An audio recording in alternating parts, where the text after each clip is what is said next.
What is cybercrime? Cybercrime or computer-oriented crime is a crime that involves a computer and a network.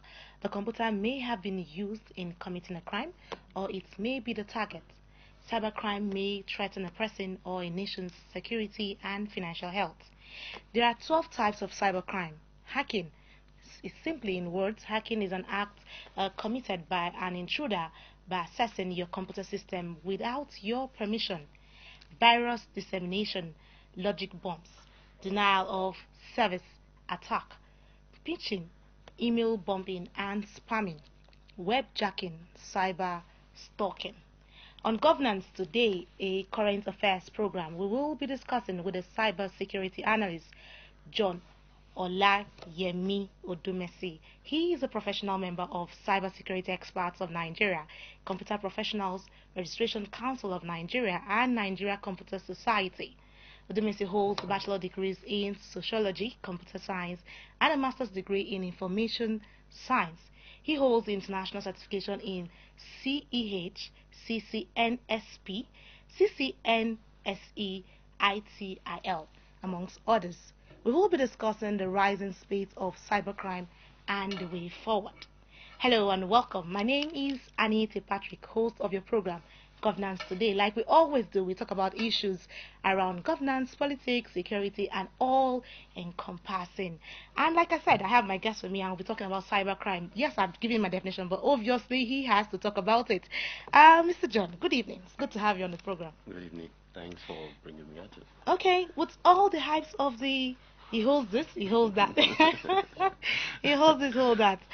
Let's get a bit of this whole issue. Cybercrime is no longer a thing of joke. The rising speed of it is becoming alarming, and Nigerians really want to understand. Let's start with what is cybercrime in your own definition?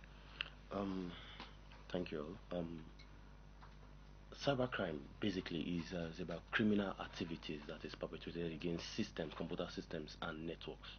Now, at that point, we can now say that computer systems or networks can actually be in two fronts, in the sense that it can be used as a target or as a tool. Now, as a target, you are now coming in to say that cybercrime is targeting or you are using the criminal activities targeting computer systems, networks. For example, something like a distributed denial of service, so that a particular service will not be available to users or consumers of that systems. When we say also cybercrime uses computer systems or network as a tool, now they are using that as an enabler to perpetrate their activities, their criminal activities. Now we're talking of cyber stalking. Now you can also somebody to carry out a criminal defamatory physically, but you can use IT, that's computer system network, as an enabler to pass your message, cyberbullying, identity theft, amongst others. All right, with the definition so far, if you listen to the prologue I gave earlier, there are a lot of areas or types of the cybercrime. A lot of people know it as Yahoo Yahoo, if I may call it that term. But there's still the issue of hacking, virus dissemination, and all that. It's not even just about the individuals hacking the system. There are other sides to it. Let's understand these types of cybercrimes so we even know what we're talking about.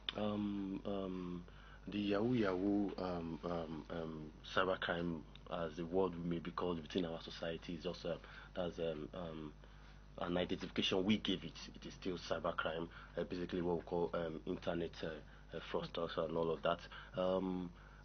When we talk of the Yahoo Yahoo per se, we're just talking about young people who are taking advantage of the vulnerability in the society, basically the human vulnerability as it relates to our society now.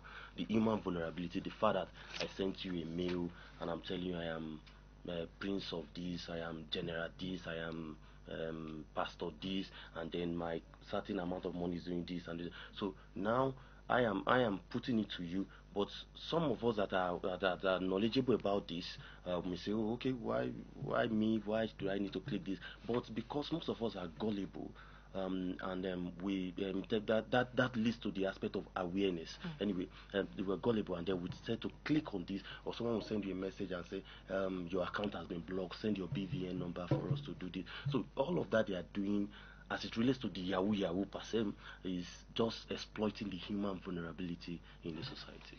Okay, with social media being the in thing for every businessman, every corporate organization, and all that, how would they defend themselves? How would they know the difference to opportunities and one taking advantage of the vulnerability, like you mentioned?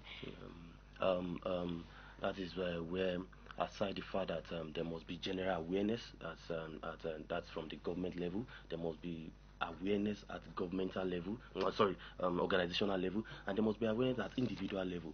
First, let me talk about the individual level. You, as an individual, must be self-aware. You must be self-aware that as I am on this cyberspace on the internet to carry out legitimate activities, so there are some people who are here to exploit the vulnerability of the system. They are on that same cyberspace to take advantage of the fact that IT provides an enabling environment to perpetrate a crime across several kilometers, across several miles, and then creating a shield for them. So you first, as an individual that operating on the social media, I must be careful of who I want around my circle, what I partake online in terms of doing, and then when we now go to the organizational level where the small and medium scale businesses where you talk about, they must be able to carry out a comprehensive security solution within their networks, within the fact that you need to protect your name, your goodwill. There's a crime called cyber squatting. You must always be ready. You must register your trademark so as somebody will not take over the advantage of your own not being aware or not doing the needful on your part, which I talked about the cyber squatting, what we call domain name. Someone will now go and register your name and then using it to exploit, which we see most times in what we call in email, where you see someone clone a site to now be using it to exploit the vulnerability of the system. And then the government, and we know the government is doing their own part, very neither doing the awareness to put people into their conscious states on how to protect themselves. All right, I know there's a Cyber Act 2015. Yes, and then that's from an angle of an ICT, as an ICT expert. Can you just give us a brief summary of that um, Cyber Act 2015 that can guide people if not to become vulnerable to these criminals? I will come in this line by saying like says a summary. First, we must understand that the major points of that, one of the few points of that Cybercrime Act 2015 is that it gives power to the president to designate um, certain computer systems, networks, information infrastructure as critical national information infrastructure. So the act first and foremost empower the president to designate. So certain sector of our society has been designated. This we will go through the national cybersecurity policy and strategy. Those sectors are actually itemized in that in those two documents. Two, the act actually prescribe death penalty to anybody, an individual that commit an offense or carry out criminal activities against those designated critical national infrastructure. Now we've been hearing in the news of how, for instance, how vandalization have been done on the telecommunication mast. That is a crime by that law. So we must always remember that telecommunication sector as a whole has been designated as a critical national information infrastructure. There are others, the energy sector, the oil and gas sector, the electoral information infrastructure is also designated as critical. Then also part of that act also make provision for penalties against identity theft, cyber squatting, cyber bullying, cyber squatting, cyber bullying, and cyber squatting as well, and all that. So and then it forbid the sharing of racist and xenophobic materials. So we all must be abreast about, amongst other offenses, the ones that are really related to that we see every day and all of that. And then part of that act also states that internet service providers must keep subscribers' information and traffic usage with regards to the individual constitutional rights to privacy and confidentiality. Finally, there are another major part of the art which I would want most of our audiences to know very well, that the art also makes provision for government to carry out lawful interception of electronic communications. So now, according to as long as it reflects to national security. So these are aspects where the cybercrime act actually addresses, that are very key, that everybody must be conscious. So when you are saying don't monitor social media, then you must be saying you must also ensure that you don't use it to share xenophobic and racist material. I don't know if you get what I'm saying now. However, there are some issues where some researchers, some people have raised with respect to loopholes in the arts. Yeah. Okay, it's good enough that because I mentioned some types of cyber crimes, but before, let's look at the causes. The causes of the cyber crime. Yes, we've talked about the cyber acts and then what the government is also doing to ensure that there are interceptions for national security. But let's look at causes of cyber crime. Cyber criminals always opt for easy way of making big money, which we all are aware of, and they also target rich people, rich organizations like banks, like in the other places, casinos and other places like that. Why would they always go for those kind of things? Are there how do they get the sensitive information that allows them access to break in? If there are laws or acts to guide against this, and the sensitive hacking is just the major challenge. Now, how cyber criminals work? First, I'm talking about within our society. Yeah. We work, I've said it earlier, they work within the human vulnerability that is in the society.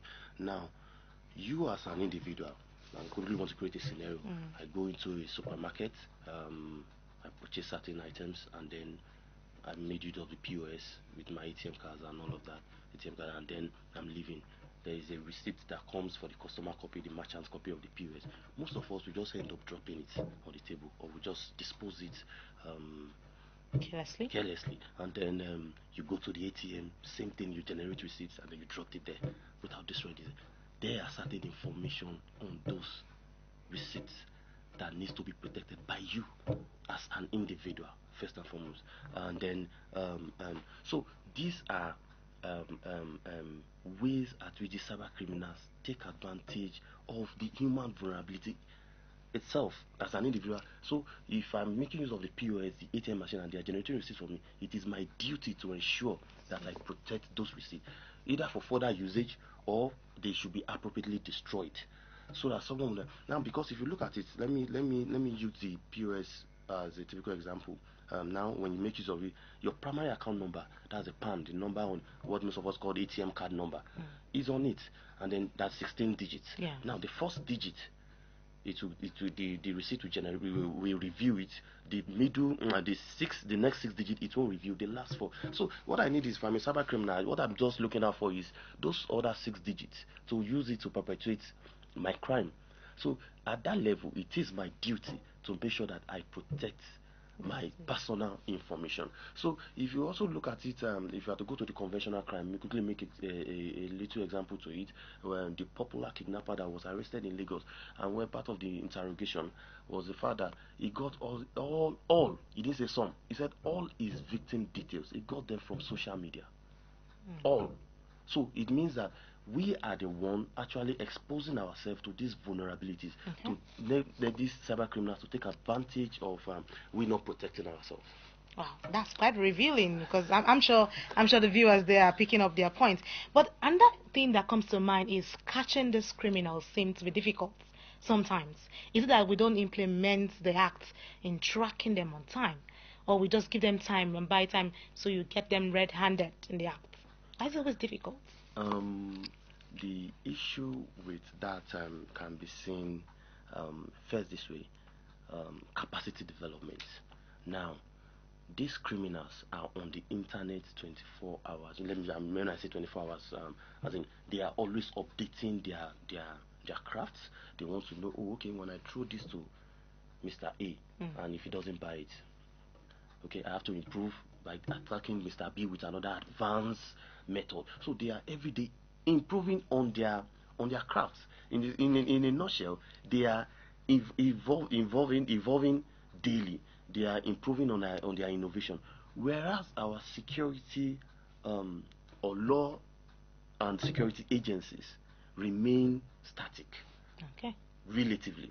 I use the word relatively in the sense that I won't say all of them are not developing. But when you want to arrest a Yahoo person and you still have to go to hotels to bust into the hotels, yes, you must do some surveillance and all of that and say, okay, tracking them. But there should be adequate evidence to now say, I'm prosecuting you based on this act. Not that I should be arresting you on ground and then I'm seizing your laptop to review what is dead, no. Advancement. And when you see them, they have changed their pattern. If for those of us that really study them within the society, these criminals have changed their pattern. They are now living a low profile lifestyle. Only few of them are still exposing themselves. So if they are changing their low lifestyle, changing their their lifestyle into a low profile, then it means that the security agencies must also change their pattern on how to apprehend these criminals. All right, there you have it.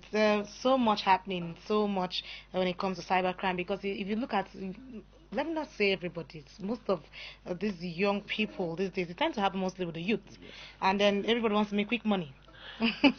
It's not about making quick money. You need to be very careful. Like our experts in the house have said, you need to be very careful for the vulnerability so they don't take advantage of that. It's still governance today, and we're still here. So much to talk about. But we will be back after this break where our phone lines will be open to you, so don't go anywhere.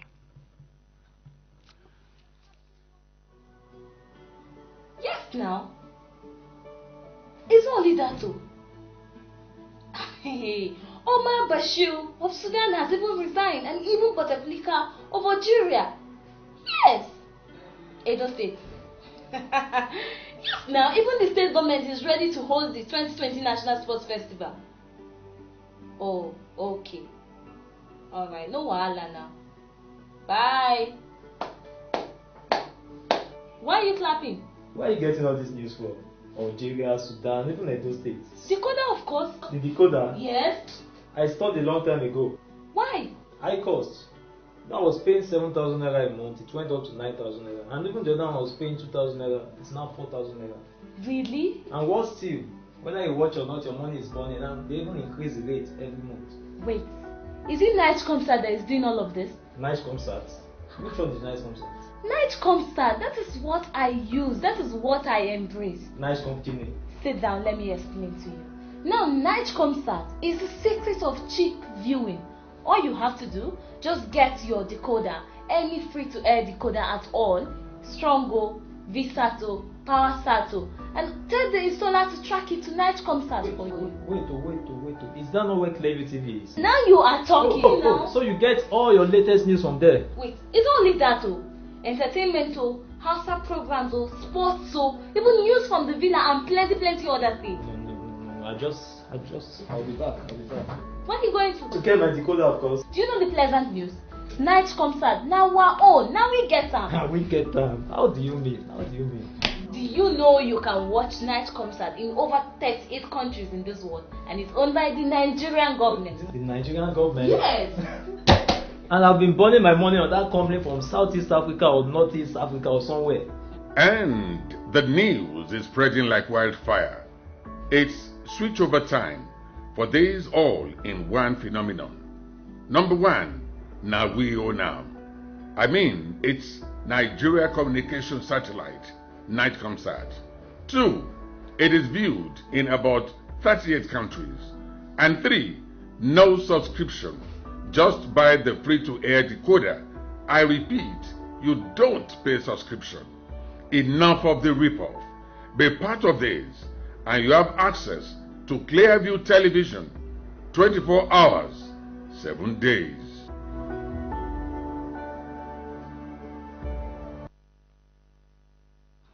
Alright, welcome back. We're still here, and it's still your program Governance Today. We've been talking about cybercrime. how it has eaten deep into the society, and then the need to find solutions if we must move forward as a country. And I still have my guest with me in the studio, Mr. John Odumesi, and he's been talking so much. And trust me, I've been exposed to a lot of things today that I didn't even have an idea about.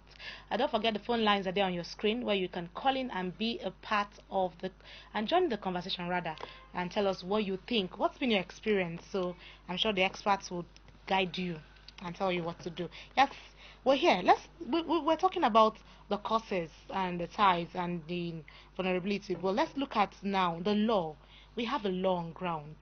Um, why do we still have the rampant cases? Is it due to poverty of the mind?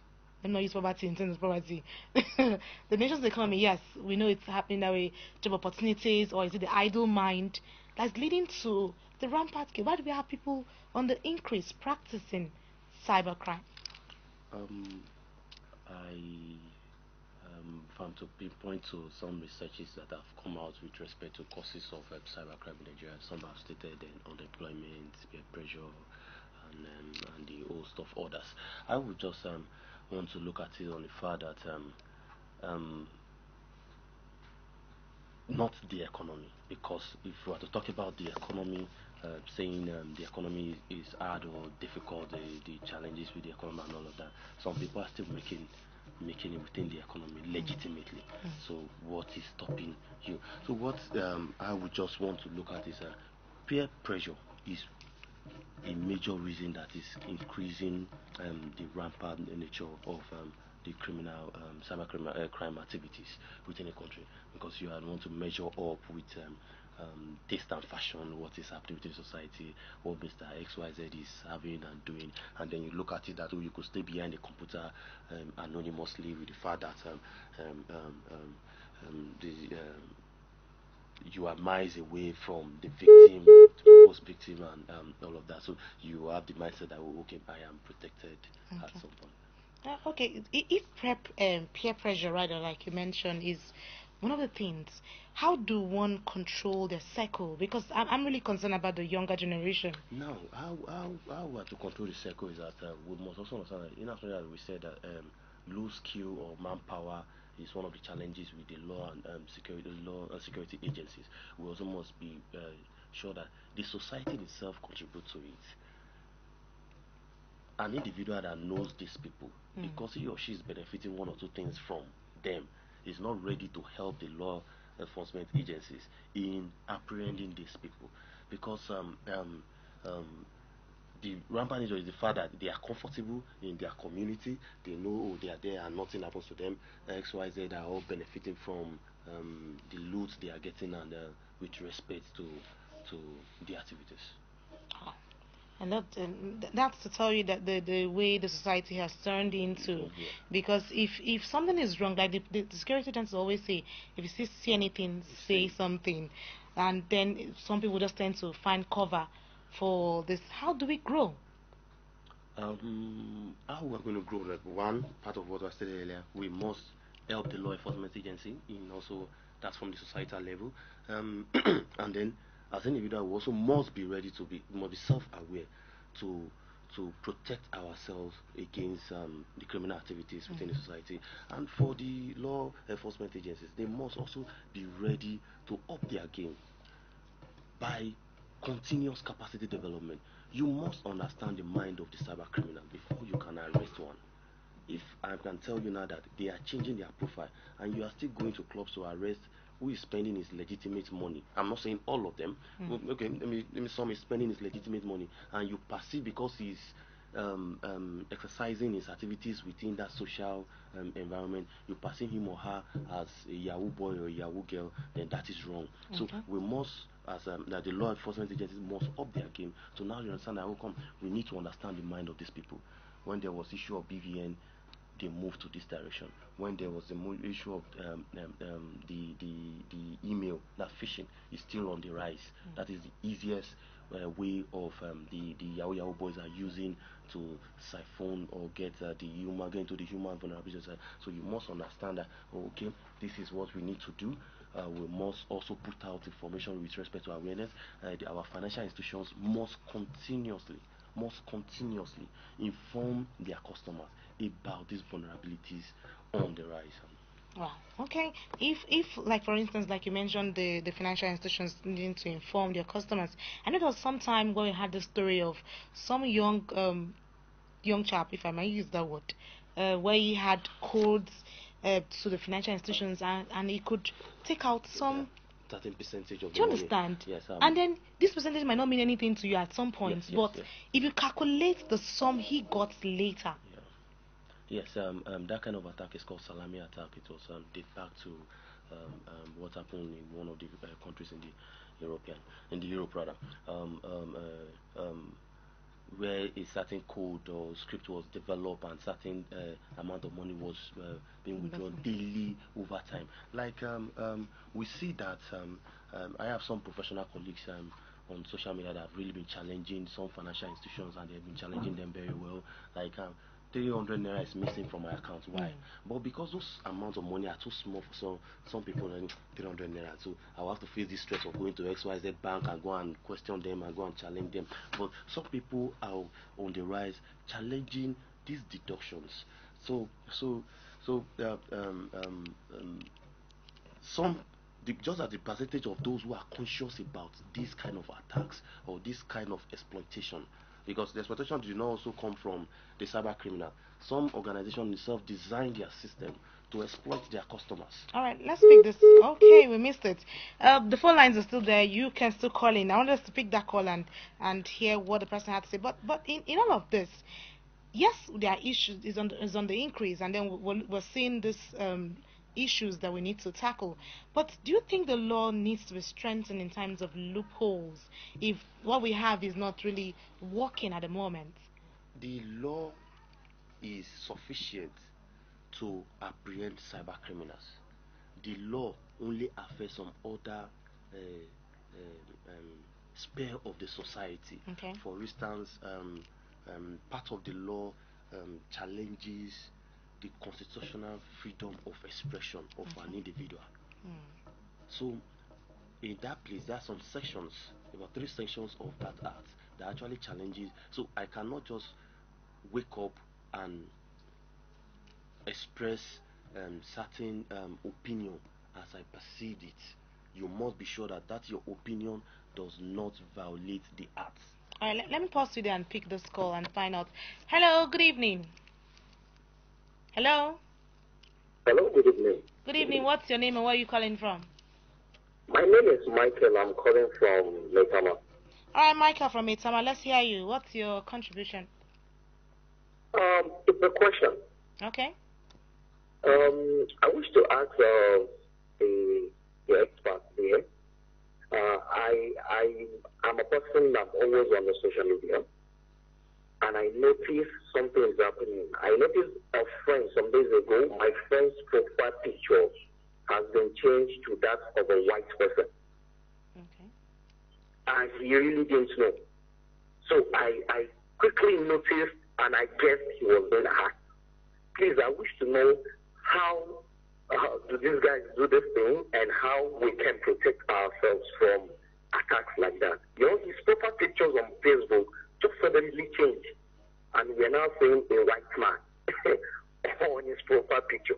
That is question 1. Question 2, I use my office internet to browse my social media. Is that safe enough? Okay. Yeah. All right, I'm sure he will give you answers to that. Well, you have it there. Let's hear from you. For the his friend's social media account that has been compromised, 2 things can happen. It could be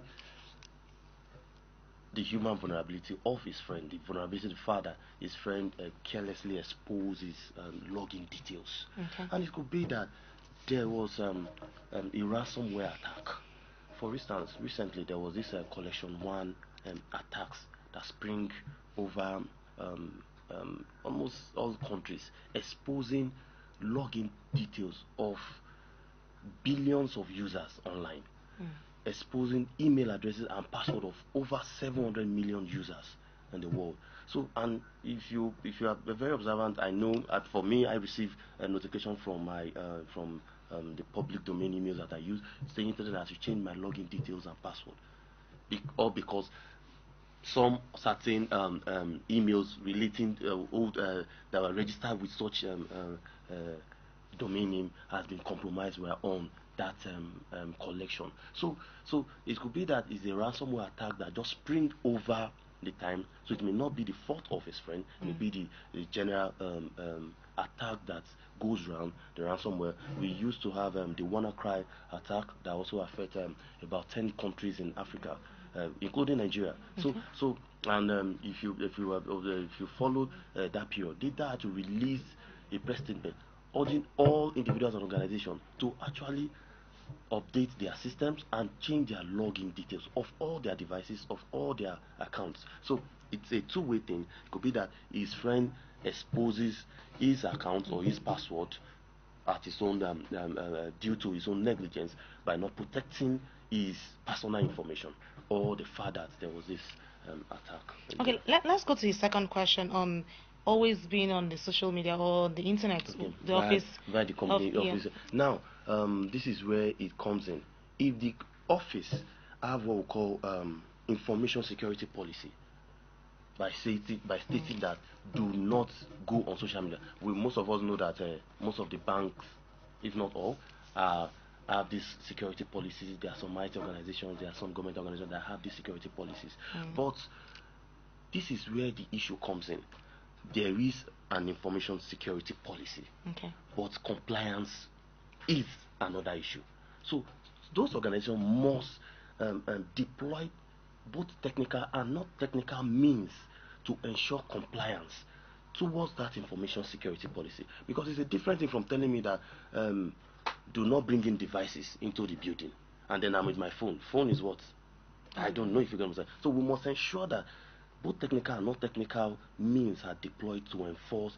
So now, if that organization have information security policy, and then you are on the social media, does the information security policy, part of the procedures or policy of that document, state that you should not be on social media? If yes, then that person is exposing the information, the organizational information assets into exposing their assets into vulnerability.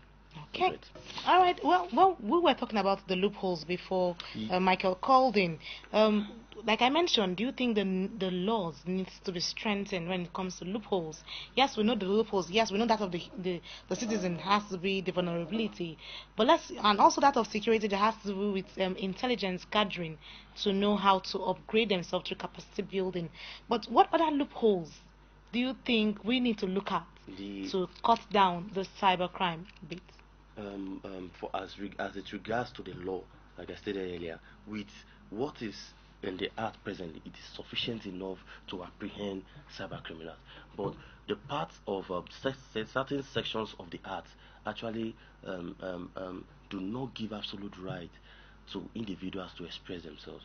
However, doesn't mean even though you have your constitutional rights and privileges, but then says that you should be sure that whatsoever you are passing does not disturb the general public, does not affect national security. So once these are in place, however, when you talk of press freedom, individual ability to express themselves, that acts affect all of that in the sense, and that is why people have been calling for digital rights bill to be passed into law and all that, so that I can actually know where my rights, online rights, actually span to. All right, let's pick this call and find out. Hello, good evening. Hello. Hello, good evening. Good evening. What's your name and where are you calling from? Yeah, my name is Mohammed. I'm calling from Central area. All right, Mohammed from Central. Let's hear you. My worry here is that I want to ask the gentleman seated on your program today. I've been following. What are the requirements I need for me to protect myself against cybersecurity, like in my personal organization? Okay. What do I need? All right. Thank you. I'm sure he will do justice to that. So, what do Mohammed need? What do you think he needs to protect himself, his organization, from cyber criminals? If it is if he's talking about the organization or him in the organization, I'll talk about the organization first. Now, first, we must the organization must understand that first, cyber security is a corporate governance responsibility. Okay. What do I mean by corporate governance responsibility? Most organizations budget for cyber security. However, they don't follow up in making sure that the cyber security solution that has been deployed is followed adequately. The deployment is at its requirements. It's a different thing that I budget X amounts of money for cyber security. It's a different thing ensuring compliance to what we budget for and how to ensure adequate protection. Also, at that organization level, we must also understand that cyber security goes beyond antivirus, anti-malware, anti-spyware, and all that. Cyber security now is all about endpoint security protection. We must understand that security goes beyond I have deployed firewall. What also happens to the physical assets of protection of it? What happens to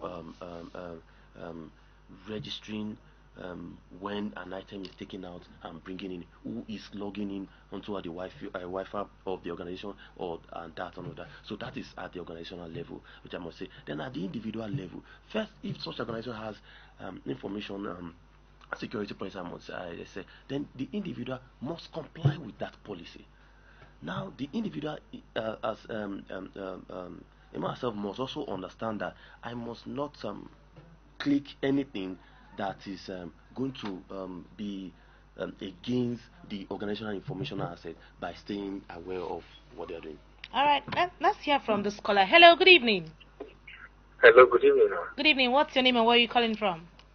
Okay, my name is Fadeyi Odumesi. I'm calling from the Three Arms Zone, Abuja. All right. I want to speak with the cyber guru there. All right, let's hear you. Okay, I followed his lectures with keen interest, but I want to find out, in cyber security, it has to do with some of this cryptocurrency and all of these ways of capital flying of money that has not been easily traced. What are they doing in the cyber security spectrum in Nigeria to make sure they get at these people to stop all them from all these capital flights? All right.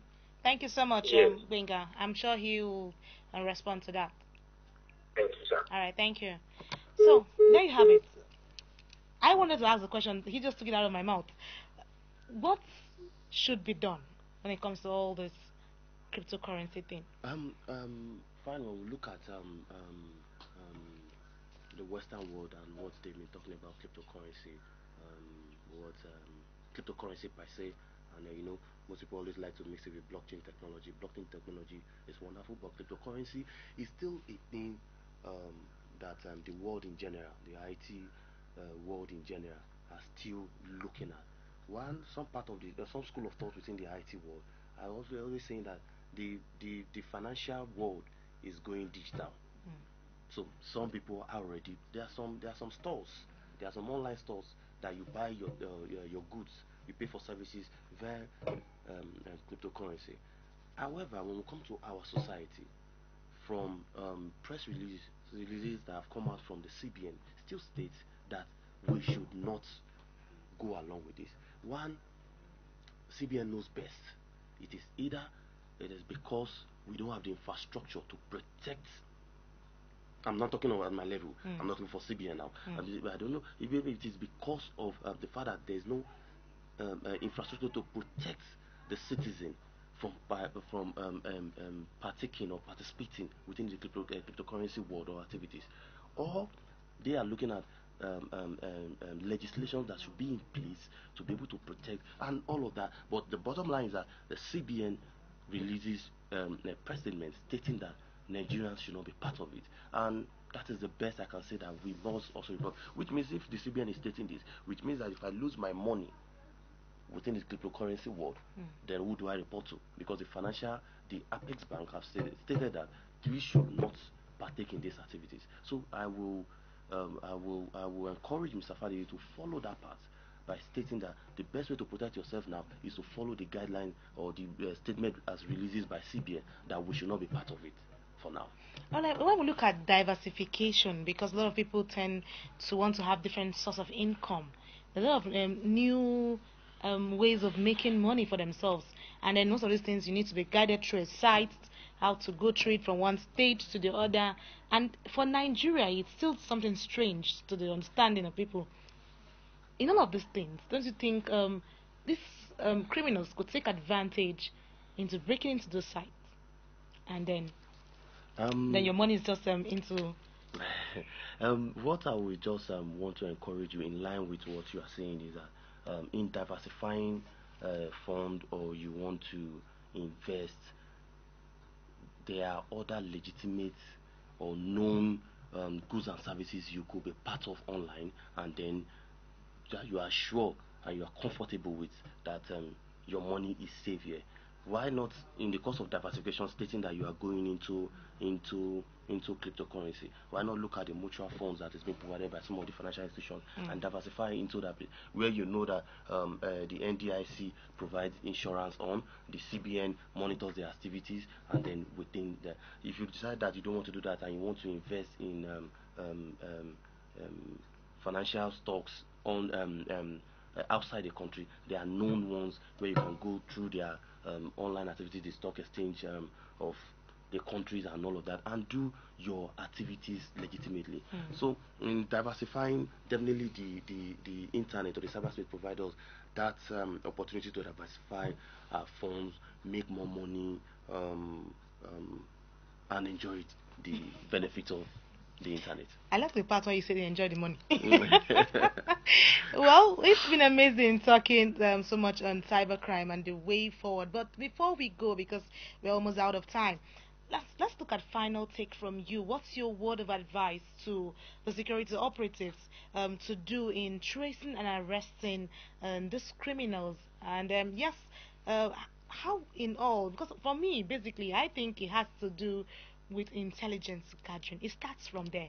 For every security operative to make it to ensure that their job is done to them, because when you have the final take, before you can do that. But before you answer me, okay, I was thinking we could pick that call.